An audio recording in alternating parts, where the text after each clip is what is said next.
All right, guys, we are back with round one hat format at Epic Cards and Games in Hurst, Texas. We got Tobi on the left playing Mermail versus Josh J on the right playing Lightsworn Rulers. So it looks like Tobi's going first. Sets two, sets of monsters. So these two are regulars on the channel. Josh has 5 wins while Tobi's got 4. So Josh starts off by Lumina, normal summon Lumina, then Foolish's Raiden. Activates Lumina. It's probably going to activate Lumina. Discard Zephyros. Tobi chains Maxi to Lumina's effect. And then Josh can activate Raiden's effect to mill the top 2 cards of his deck. It's a hard once per turn during your main phase. Now, Josh has all of his 5 wins have come in Edison format, but he has been in the finals in Hat twice. While Tobi, 2 of his wins have come in Hat and 2 in Edison. So here, but his previous 2 wins in Hat were with Bujin, so I'm glad to see him play Mermail. Honestly, I watched, I think in SoCal, they had a large PS5 Hat tournament, a few months ago. And they had a lot of Mermail players in Top Cut versus at our locals, no one's playing Mermail. So it's never even made the finals on camera. Now, there was one tournament that when I was not there where the Sheriff Los did win with Mermail, but that was the only time. And unfortunately, I missed it. So I'm going to root for Tobi here. I would like to see Mermails do well. All right, so he Tia's effect is you can special summon it from your hand by discarding a water monster. And once per turn, if you special summon it that way, it's a hard once per turn. You can search a level 4 lower Mermail monster from your deck to your hand. Then he uses Pike's effect. That one, when it's normal or special summoned, again, it's also a hard once per turn. Discard a water monster.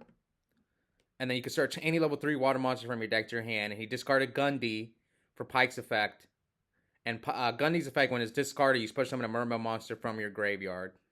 Now, any Mermail monster. Sorry. If it's discarded anyway. Even with a Regeki break, it'll activate. Alright, so I like this play by Tobi. He crashes the Lindy into the Black Rose. And Lindy, if it's destroyed by battle or card effect, you special summon a Mermail monster from your deck. And again, it's also hard. In Yu-Gi-Oh! Now, it's a lot of the cards are hard once per turns.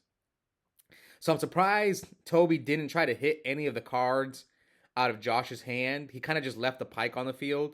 So Abyss Lead's effect, the monster he brought out with Abyss Land, it's again another once per turn. You can tribute a face-up attack position Mermail monster to discard a card from your opponent's hand.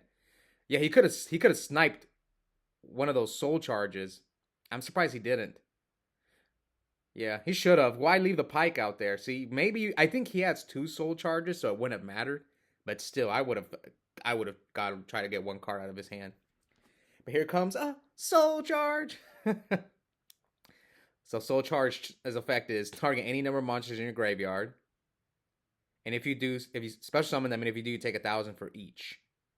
And you cannot conduct your battle phase of turn use soul charge, and you won't activate 1 soul charge per turn.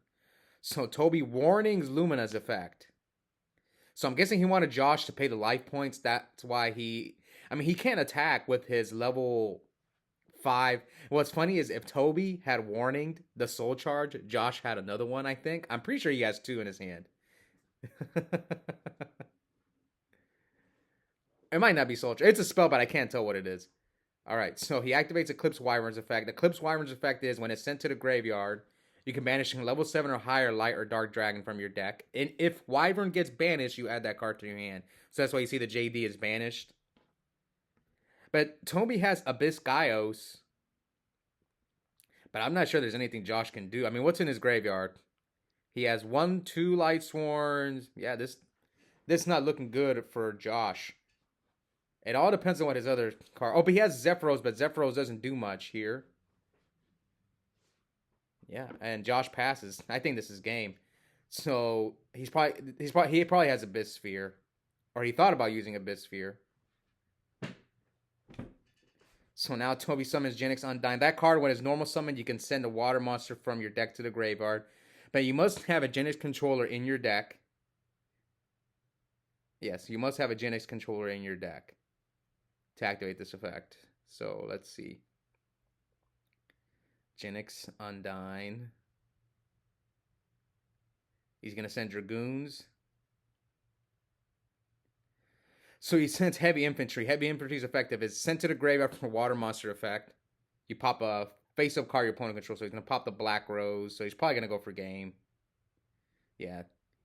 Here comes Allure. Almost everyone plays Allure and Mermail because it's basically a free pot of greed because you search the Genesis controller, which is a level 3 dark vanilla monster. You search it for free, and then you basically pot of greed your opponent. Yeah, and Josh concedes. So Tobi takes game 1, shows you the power of Mermail. I think he should have done lead though. Unless if you, yeah, I think maybe Tobi snipes Soul Charge. All right, so Josh is going first. Opens charge, mills Jane, Lumina, Soul Charge. So Josh, we saw him in top 4, and someone was saying they don't like Curry Bandit and Lightsworn Ruler. I mean, you play Needlebug Nest too, but I feel like if I'm playing Lightsworn Ruler, if I win the die roll, I want to just make sure my graveyard is full. I would play both Needlebug and Curry Bandit. So if I go first with Lightsworn, like unless if you can make a big board, I'm gonna go off on you on my second turn. So that's just me. I get it. Maybe Curry Bandit is not as good going second, but I don't know. I want the guarantee win when I go first. That's just how I look at it. Hat format. All right. So Josh bounces the Lumina for Zephyros. Zephyros, you can special summon it once per duel from your graveyard. If you pay 400 life points and you bounce a face-up card back to your hand. So let's see what Josh will end with here. So he's going to Synchro for what? Michael? Probably Michael. Yeah, Michael in defense mode. Here comes Soul Charge. Maxi. No Maxi. So he's going to bring back Lumina and Radiant. I believe he used Radiant's effect already, but he can still use Lumina. So he's going to XYZ summon into that Gusto Emerald. That one you detach a material to return 3 monsters in your graveyard to the deck to draw 1 card. Now the problem for Josh is that Tobi can clear this board depending on how strong his hand is. He can easily clear this board. Now I will say this, Josh definitely has the better Soul Charge. His Soul Charge is way more powerful than Tobi's. Just because he can fuel his graveyard quicker. That's one reason why I don't like Mermail. Is just the Soul Charge isn't that great. Turn 1. Like they have to draw really well to like really like Soul Charge is good mid to late game in Mermail, but early game it's not that great. All right, so he built 2 Maxis and a Necro, all his hand traps. So I think that's why he went for that Gusto Emerald play. He's trying to dig for hand traps. But he did hit a Necrogarna, so he'll be able to protect his Michael. I think that's why he brought it out in defense mode, so that Tobi can't just 101 the Michael. All right, so he's gonna mill a bunch of cards. Hits a Wyvern, banishes JD. So we'll see if Tobi can. So Tobi summons Genix Undyne. Oh, Tobi sided Cycle Reader. I see it right there at the bottom of his deck. So it sends Dragoons. Dragoons effective is sent to the graveyard for a water monster effect. You add any Sea Serpent from your deck to your hand except Dragoons, but Dragoons is limited to 1, so even if you couldn't search it anyway. So he searches Controller off Undyne. Now he's going to search a Sea Serpent. Let's see which one he chooses. Marksman? No, not Marksman. It's Needlebug Nest, man. Or I don't know. Heavy Infantry would have been better. So he TS Marksman. Chains Needlebug Nest. See? It hits a wolf. No, Tobi, you shouldn't have been afraid of that back row bang. What did you think it was? Even if it's emptiness, he's just going to chain it. Unless if you're afraid of emptiness, maybe. Then he chains, you reveal Tias and he just chains emptiness. Yeah, I don't know. I don't like that. I don't like that play by Tobi. To me, when I play against Lightsworn Ruler, I think their trap cards are Needlebug Nest. Now, would Josh side in Decree against Mermail? He might. Okay, so Undyne attacks over Lumina for 200. Yeah, Tobi's hand's not like. See, this is what I'm talking about. Like, what does Tobi do with this soul charge? Let's say if he had soul charge in his hand, he might have it, but what does he do? Bring back marksmen and dragoons? Like, I remember one time I was watching Lowe's play Mermail, and he had to set two soul charges as bluffs. So I'm kind of like, all right. So Raiden, Mill 2, Mills Eclipse, and Lila. Eclipse triggers to banish another JD, so he has two JDs ready to go. Now, will Josh use Michael's effect to banish the back row, which is probably Abyss Sphere? But do you play it safe? So Josh is going to activate Daigusto Emerald to draw another card. Yeah, see, and modern Yu-Gi-Oh! Decks, like, they have built-in Daigusto Emeralds. Versus in hat format, you had to actually XYZ summon Daigusto Emerald. So Michael, he's playing it safe by going for the back row. I mean, we were pretty obvious it was fear. But Josh has to play it safe. This is fine.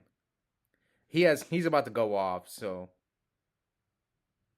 Abyss Sphere special summons a Mermail monster from your deck, negate its effect, and destroyed during your opponent's end phase is destroyed. That's why you almost always get Abyss Land, because Abyss Land's gonna act. It's a graveyard effect. So he brings out Pike with Lind. Josh chains Crow to Gundy's effect to stop it from bringing back a Mermail. So now Tobi's gonna search Undyne off the Pike. Okay. So what will Josh do? I think if he can, maybe he goes for. Okay, so he goes for Spark. Oh, he has all three JDs. If he has a ruler, he can special summon all three JDs. Okay, he pays 1,000. Protect his Spark, and if he has a Dragon Ruler, this is game. He can put like 12,000 on board. Yep. Oh yeah, that's game. Yeah, Toby's picking up his cards. Yeah, he was gonna drop all three JDs on him. How much damage was that? Man, that was like 3,000, 9,000, 11,000, 8. Dude, that was like 13,000 damn. He could have killed him twice. Almost twice, right? All right, so Josh takes game 1. Game 3, he will move on with this round 1 win. Will Josh pull off the Legacy 2-0, even though I am rooting for Tobi? All right, so Tobi starts with Pike discarding title. So good opening for Tobi. Pike title sets a back row.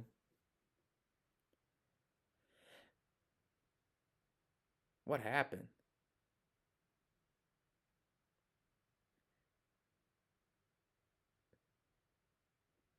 So I guess I'll kind of give a little spoiler. Something that happened with me and Tobi the other day. So Josh summons Raiden. Mills 2 hits another Raiden and a wolf. Okay, this is not bad for him. Do you play Crimson Blade or Josh?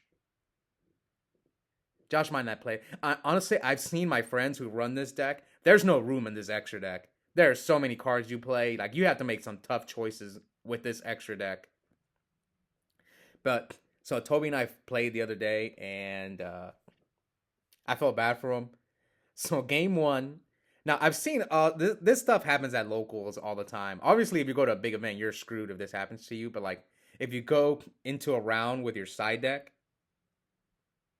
it happens at locals all the time. Usually, what I do when it happens, and if my opponent catches it in their opening hand, I'll just tell them to shuffle. I'll just be like, you know what, just shuffle your deck. And Tobi, what's crazy is we played and he drew his hand, and his hand was insane. He had a side card in, and I told him, I was like, he tried to just be like, hey, let me side up and let me keep my hand. I was like, no, I'm not gonna, sometimes some people you'll get a game loss for that. I was like, nah, I'll let you just shuffle your hand. And he drew bad, and it cost him the game and the match. It wasn't on camera, so I try not to spoil future matches, and yeah, I'm not gonna spoil it, but it was not this tournament, it was a different tournament. Okay, so anyways,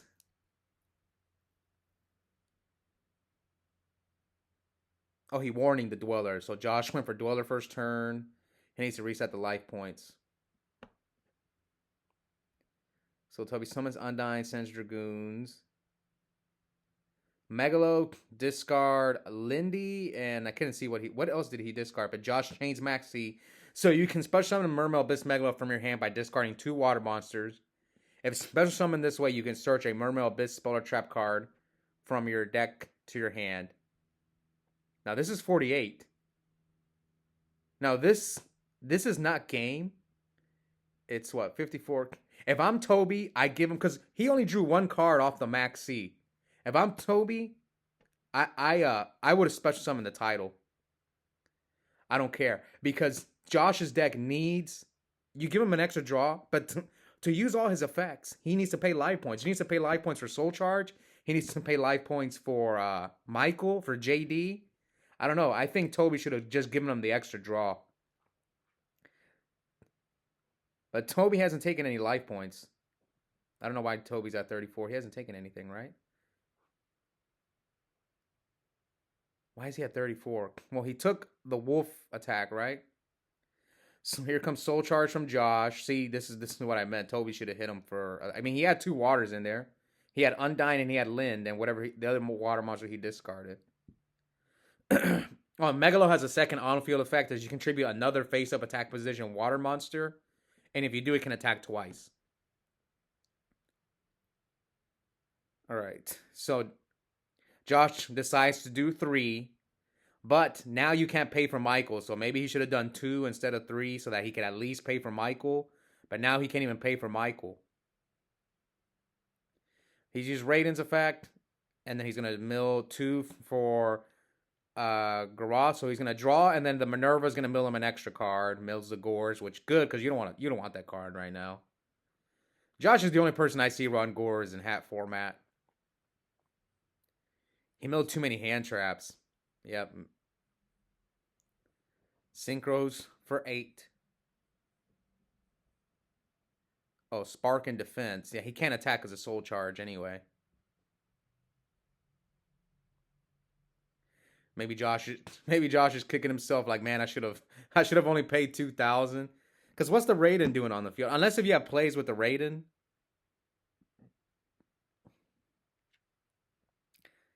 But I wonder how the game would have played out if Tobi would have just given him the extra draw and dropped the title. Maybe he was afraid of Crow. No, but then he doesn't draw if you chain Crow with the title. Yeah, I don't know. This is a weird game. So Josh discards Necrogardener for Lumina. Brings back another Lumina. Maybe he goes for the Black Rose. Discards. Brings back Gareth. Activates Eclipse Wyvern. Banish JD. Man, Josh might deck out. Depending on what he does.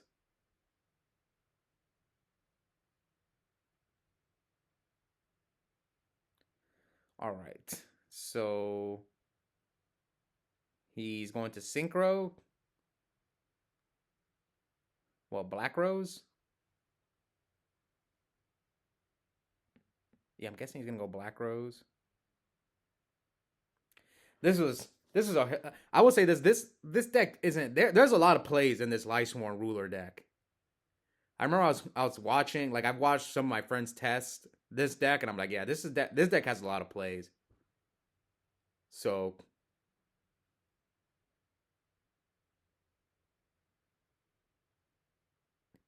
all right, so wait, breakthrough skills, the Black Rose. I know some people think, oh, it's Lightsworn, but I don't think it's that easy of a deck to play, at least in Hat. Maybe in Edison, it's a little bit different. All right, so he goes, special summons Blaster.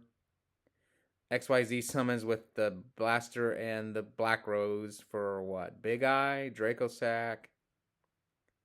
Those are the only level 7s he plays, I'm sure. I don't think he plays any other ones.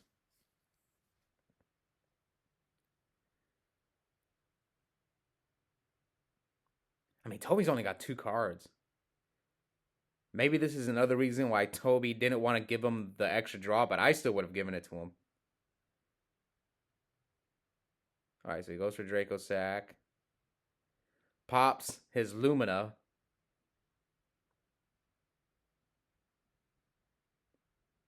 Yeah, Josh still has more plays. He has a JD. Special summons JD. Special summons JD. Two J. See, I've told this to my friends, but this almost never seems worth it to me. You give up two JDs for a Felgrand. I can't. I think he has to, but.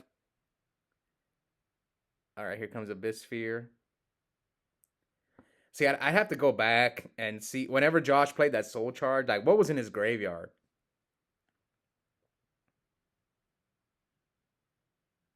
Alright, so Abyssphere brings out Lind. So here Josh is going to try to use Felgrand to make Lind unaffected by Abyssphere. That way, probably it won't destroy the Lind. Yeah, that's why he did it. I mean, it's free. You get one detachment this turn. But he still has the Lind, so... Yeah, you'll stop him from destroying it this turn. Yeah, Felgrand's effect is once per turn you target one face-up monster. Its effects negated, and it's unaffected by other card effects until the end of the turn, so... Yeah, I think that's what they're debating here. Well, Donnell's right there, and... Donnell's kind of a judge. Alright, so... Let's see what Tobi can do. Josh has Felgrand, Spark, a defense mode, Garoth. He's a 200.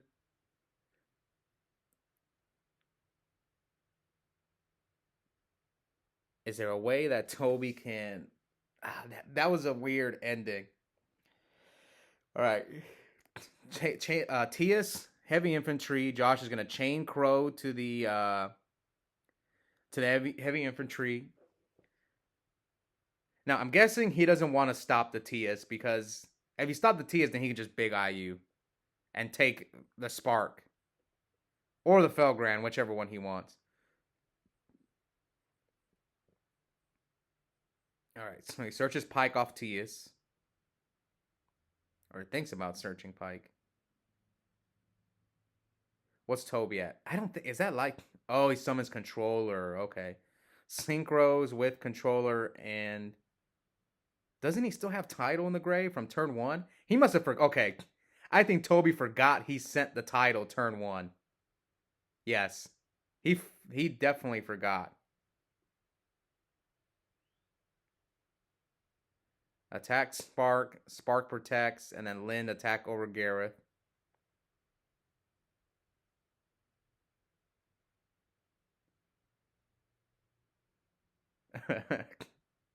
Yeah, am I missing something? Does he not have Tidal in the graveyard? What is going on here? I'm pretty sure he sent Tidal turn 1. He's going to see. It's right there, Tobi, at the very bottom. Yeah, there it is. You remembered about Tidal. Yeah, he definitely forgot. Okay, now... Because, like, earlier in the game, I was like, why didn't he summon the Tidal? Okay, now I see. He must have forgot. Because yeah, it was in his graveyard first turn. He sent it off of Undyne, right? So now he can go Big Eye, or he can go Gaios. But Gaios doesn't seem worth it, because I think he has to go Big Eye or Dracosack. So he decides to go for the Big Eye, activate Big Eye. He's going to negate it with Felgrand. But Tobi has Breakthrough Skill in his graveyard. So Breakthrough Skill has a second effect in the graveyard. During your turn, quick effect, you can banish it to negate a face-up monster effect until the end of the turn. Yeah, he Breakthrough Skills. So now he can take the Spark. Yeah, takes the Spark. Josh has no cards, so I think this is GG. But he could have just summoned the Tidal and... Big Eye the Felgrand and left Josh with 0 cards. He could have also crashed the Lind. Yeah, Tobi had a lot of plays. And Josh Jude, so he did side decree against them. So Tobi's moving on with a round 1 win. Hope you guys enjoyed it. Also, check out the link in the description. I have a coupon code for 5% off Yu-Gi-Oh! Singles in product at Epic Cards and Games. The code is my first and last name. Oscar Zelaya, one word, all caps. Yep, I'll see you guys next time. Bye.